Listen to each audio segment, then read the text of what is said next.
Hello mga mareng, sa wakas, dumating na ang sahod ko.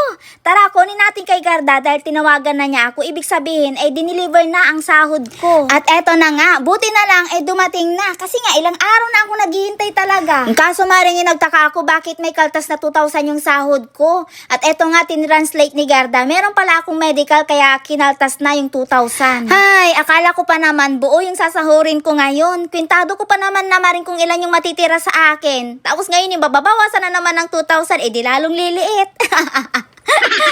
Sayang, pang-ukay ko na yun naging bato pa. O baka hindi kayo naniniwala mga mareng na na-delay ang sahod ko ng ilang araw. Eto 26. Pero okay lang yan, at least dumating. Hindi umabot ng 1 week.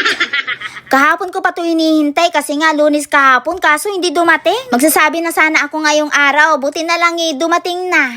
May 2,000 na ngang kaltas tong sahod ko mareng, may 1,000 pang reject. Pwede pa kaya ito mareng? Wala na yatang matitira sa sahod ko mareng. Saan ko ito ipapalit? Pwede pa kaya itong ibili mareng? Anyway, alam nyo ba mga mareng, di ba hindi ako nakakapag-day off? Pero itong sahod ko every month, automatic na kinakaltas yung 2 days na day off ko. Gusto ko sanang sabihin sa amo ko mareng na yung 2 days na day off ko hindi ko naman nagamit. Babayaran nila, ganun. Kaso nahiya ako mareng. Hahayaan ko na lang, babawi na lang ako sa day off ko. Mga 5 rounds, ganun. Huy, ano daw?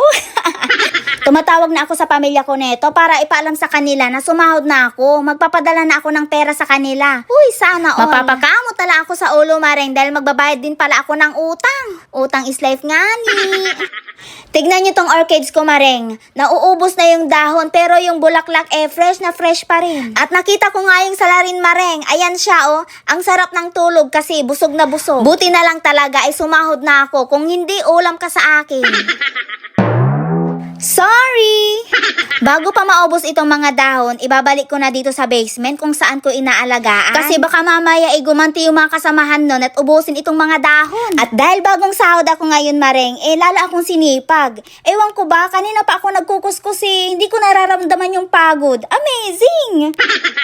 Bali yung mga electric pan dito sa basement ang lilinisan ko ngayong araw. Bukas na lang yung sa taas. Kapag nilinisan ko lahat ngayon mareng, pakasipag ko naman. Baka lalong bumilib si Donya sa akin. At saka hinay-hinay lang para bukas may gagawin pa ako, ganon. Natatawa ako dito mareng kasi akala ko umalis lahat ng mga amo ko kaya binuksan ko itong mga bintana. Tapos nag-sound trip ako mareng habang nagkukuskus. Yung pala andito pala si Ayi, hindi pala sumama. Kaya pala kako, bakit malamig pa rin? Hindi nila pinatay yung aircon. Yung pala andito pa si Ayi. Kaya eto, sinarado ko ulit itong mga bintana para hindi lumabas yung lamig ng aircon. O diba? Susunga-sunga ang maring nyo talaga. At dahil bagong sahod ako, pumunta ako dito sa Carrefour. Carrefour ba o Carrefour? Basta. Balita kasi magpapalit na sila ng brand name kaya maraming nakasale. At eto nga mareng, nakasale tong hanger buy one take one, 89 NT. Kaya bumili na ako mareng. Papadala ko to sa Pinas kapag nag-package ulit ako. O diba? O siya, hanggang dito na lang. Bye!